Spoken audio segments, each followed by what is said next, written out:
नमस्कार दोस्तों।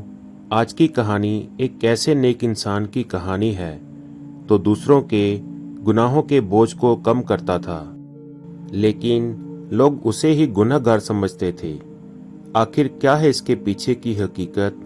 आइए सुनते हैं आज की कहानी। एक बादशाह की आदत थी कि वे भेष बदलकर लोगों की खैर खबर लिया करता था।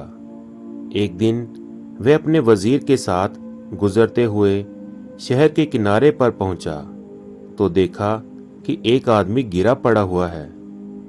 बादशाह ने उसको हिलाकर देखा तो वह मर चुका था। लोग उसके पास से गुजर रहे थे। बादशाह ने लोगों को आवाज दी, लेकिन कोई भी उसके नजदीक नहीं आया, क्योंकि लोग बादशाह को पहचान नहीं सके। बादशाह ने वहां रह रहे लोगों से पूछा कि क्या बात है, इसको किसी ने क्यों नहीं उठाया? लोगों ने कहा, यह बहुत बुरा और गुनहगार इंसान है। बादशाह ने कहा कि क्या ये इंसान नहीं है, और उस आदमी की लाश को उठाकर उसके घर पहुंचा दी और उसकी पत्नी को लोगों के रवैये के बारे में बताया। तब उसकी पत्नी अपने पति की लाश देखकर रोने लगी और कहने लगी कि मैं गवाही देती हूं कि मेरा पति बहुत नेक इंसान है।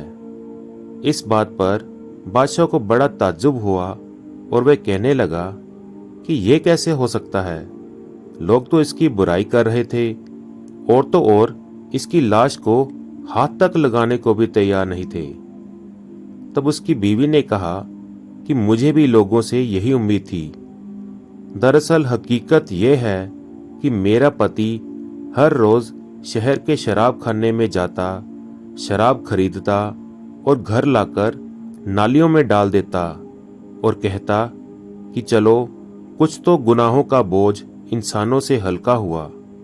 और रात में इसी तरह एक बुरी औरत यानी कि वेश्या के पास जाता और उसको एक रात की पूरी कीमत देता और कहता कि अपना दरवाजा बंद कर ले, कोई तेरे पास ना आए। और घर आकर कहता कि भगवान का शुक्र है, आज उस औरत और नौजवानों के गुनाहों का मैंने कुछ बोझ हल्का कर दिया।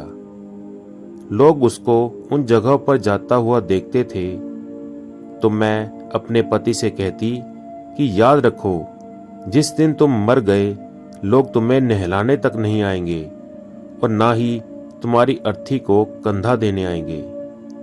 तब वे हंसते और मुझसे कहते कि घबराओ नहीं, तुम देखोगी कि मेरी अर्थी वक्त का बादशाह और नेक लोग उठाएंगे।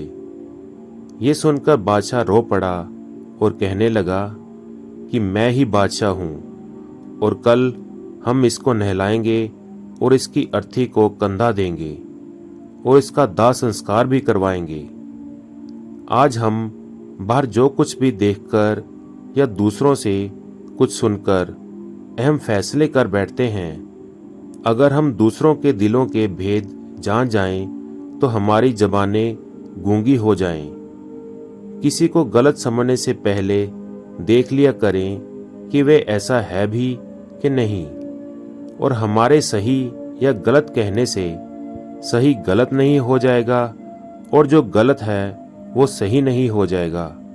हम दूसरों के बारे में फैसला करने में महज अपना वक्त बर्बाद कर रहे हैं। बेहतर यह है कि अपना कीमती वक्त किसी की बुराई करने की बजाय अच्छी सोच के साथ परोपकार में लगाएं। किसी को गलत समझने से पहले एक बार उसके हालात समझने की कोशिश जरूर करो। हम सही हो सकते हैं, लेकिन मात्र हमारे सही होने से सामने वाला गलत नहीं हो सकता। सच्चे और शुभ चिंतक लोग हमारे जीवन में सितारों की तरह होते हैं। वो चमकते तो सदैव ही रहते हैं, परंतु दिखाई तभी देते हैं जब अंधकार छा जाता है। तो दोस्तों, कैसी लगी आपको ये कहानी? प्लीज़ कमेंट करके ज़रूर बताएं, और अगर अच्छी लगी तो इसे लाइक करें और दोस्तों के साथ शेयर करना ना भूलें। धन्यवाद। जय श्री कृष्ण।